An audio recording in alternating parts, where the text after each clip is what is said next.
Ladies and gentlemen, it's been a really hectic day for the news. Hectic for all the wrong reasons, because in South Africa, the news is always just unusual. But before we get on to the main news story of today, can I yet again remind you, please subscribe to the channel if you can. It really does help. Let's get on to the main news story that a lot of people in my circles have been talking about today, and that's specifically the outages of electricity in Spain and Portugal. Now, the actual electricity blackouts in those areas left, shelves empty. Numerous people basically panicked, went out and bought too much food. Toilet rolls disappeared. It's like COVID all over again. But what's really interesting is that in South Africa, we call this Tuesday.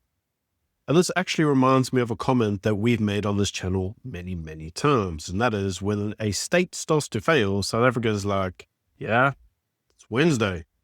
But in Europe, when things don't start to add up in the right way, people panic because the infrastructure there isn't really geared towards this type of occurrence. But as we've said on numerous occasions, the South Africanization of the Western world is happening at a fast rate.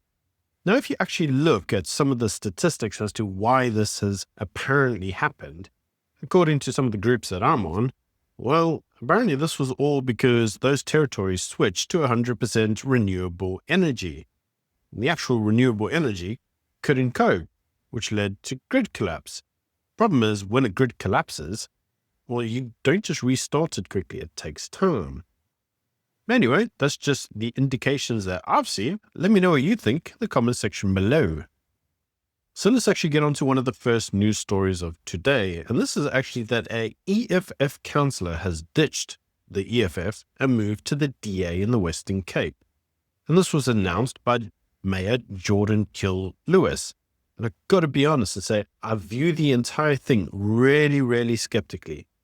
How do you go from full-on retarded communist to we want the land, give us everything, socialism now, jobs now, whitey is evil, we're now part of the DA. Ideologically, this just does not mix. The differences between the EFF and the DA just makes the entire thing seem like it was basically a switching from the EFF to the DA for nothing more than, position. And we've seen this in numerous instances.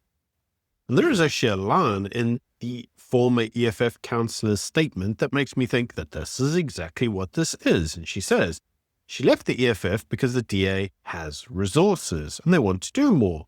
I've seen them do this and that's why I'm here. Okay, so the EFF is in decline and you go into a party that might be able to give you a position. Glad we sorted that one out.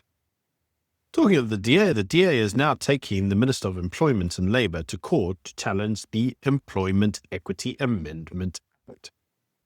Now, I did cover the act in a video yesterday, and I did make a comment that Safalika appeared to be one of the only people actually challenging the act, specifically around the legitimacy of the act. Well, the DA has now said that they're going to do just that, because according to them, there are two main violations of the act itself. The first is around Section 9 of the Constitution, which guarantees equality before the law and prohibits unfair discrimination. According to them, this is effectively hiring quotas, and it's actually racial exclusion from the economy. That in itself is nothing more than, racism. And so they're going to fight it on that first area. Second area is actually because they say that it gives the minister too many powers. And those powers are vague, unchecked, and dangerously broad, according to the DA. And the targets that effectively they hide behind, saying it's not us actually really telling you what you have to do. It's not targets, it's actually guidelines. We're just giving you an indication. Well, according to the DA, you understand that you're breaking the law. You're trying to hide behind the words guidance, but there's a penalty attached to this, and the penalty is 10% of the company's turnover.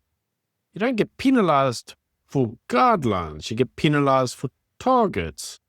And so effectively, again, the rules are racist. I said this isn't how you do transformation, it's how you do racial exclusion. And what we need right now is to grow the economy, not exclude whole sectors from it. Anyway, Moving on then, a speech made by a member of the Association of Mine Workers and Construction Union is doing the rounds. And you can see why yourself. Here's the clip. Love them or hate them, the Afrikaners. But they gave us the country that was functional. Amabhunu sathatha izwe lisebenza, a functional state.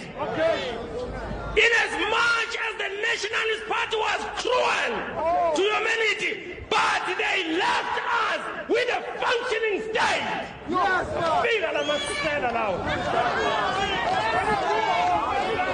Where is the railway today? Where is the SAA today? Where is the healthcare system today? Even though during the apartheid there was a board says whites only and blacks only, but whenever you enter that door which is written black, you'll get a service, you will get, you will get all the medication that you want. Today there's no white or black, but there's no service. Because when they left Egypt, which was a Nationalist Party government, they took no gold, they took no silver, they only took the political position in their hands.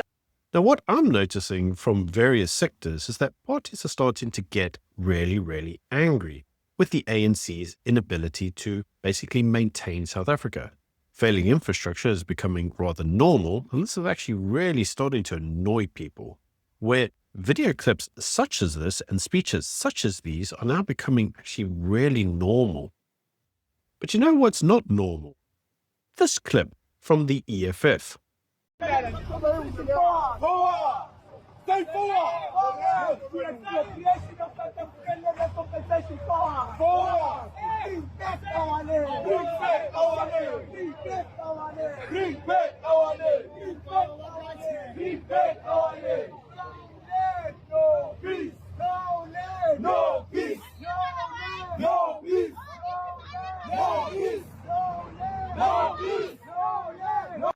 Imagine being a tourist and going around and basically being harassed by the EFF demanding that you give back the land.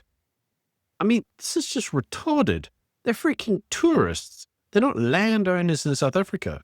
But this type of clownish activity is what gives South Africa a bad name.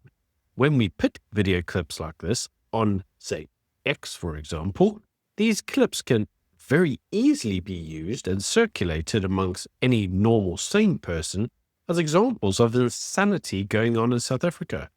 Do let me know what you think of this in the comment section below. And talking of insanity, a news article about our acting president, acting because Cyril's obviously abroad at the moment, and so we have a step-in president whilst he's gone. And Gwede Mantashe, when addressing the Freedom Day celebrations, had the following comment to say about Orania.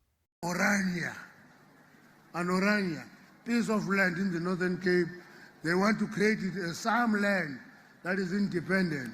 Actually, if I would be a president for more than 3 hours, I would declare that people must go and build in Orania.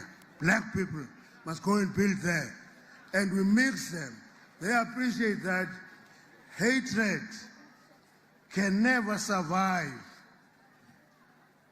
peace. It is peace that built a nation.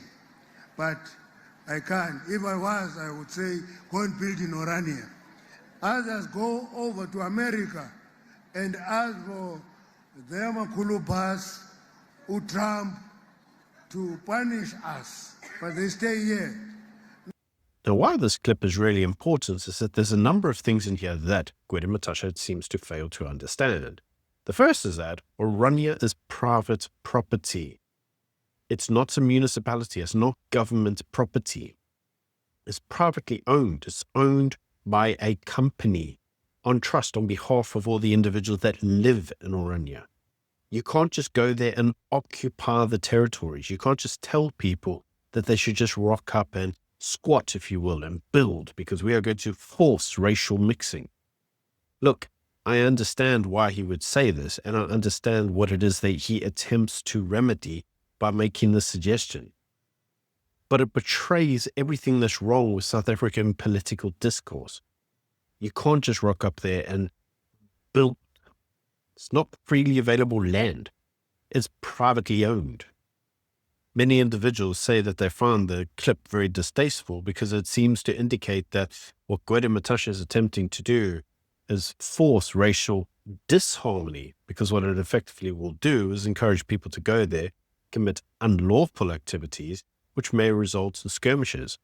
And these skirmishes themselves will lead to, well, violence, which really no minister and no acting president should be encouraging. Now, talking of the acting president, let's actually talk about the real president, and that's Cyril Ramaphosa, because Julius Malema had this to say about Cyril Ramaphosa. And I want to warn you that this country will have a white president. This country will stay in Ezen as a president if the ANC is going to behave the way it's behaving. Because the motion of no confidence will come, will vote with the DA, mobilize all those who can mobilize, we vote together with the DA against the president. And then when it is time to elect a president, we abstain. And why this clip is really interesting is that Julius now seems to really be pushing the ball in removing Cyril Ramaphosa. What he's indicating is that were Cyril to be pushed aside, he would lobby for basically John Steenhuisen to take over as president, which may very well be why Gwede Mantashe had this to say about the EFF. Ideology has no color. Ideology is the mindset. We can leave the DA, but I'm not sure if MKP and EFF are better options. They are so aggressive and hostile against the ANC. So it's like choosing a devil and also but run into the fire. That's it. You run away from the devil, you get into the fire. You burn in any way. Now, I find the entire clip from Gwede Mantashe to be rather telling, because he portrays his belief and his understanding of the EFF and the MK party rather succinctly. It's very interesting to note that Jacob Zuma recently said that actually the ANC had never attempted to negotiate with him in order to have a power-sharing agreement at the dawn of the GNU. And this may be the exact reason why. And that is because the MK party and the EFF party have made it their life's mission to destroy the ANC. Going into any form of coalition with the ANC would ultimately spell complete disaster for the party, because these two parties have made it their life mission to destroy your very existence. And I think that this shows that the ANC fully understands that. However, that doesn't necessarily mean that there aren't parties or cadres in the back of the ANC that doesn't want to see that very thing happen. In any case, these are all just my opinions. These are the news stories of today, all very interesting. Do let me know what you think in the comment section below. Until tomorrow, bye.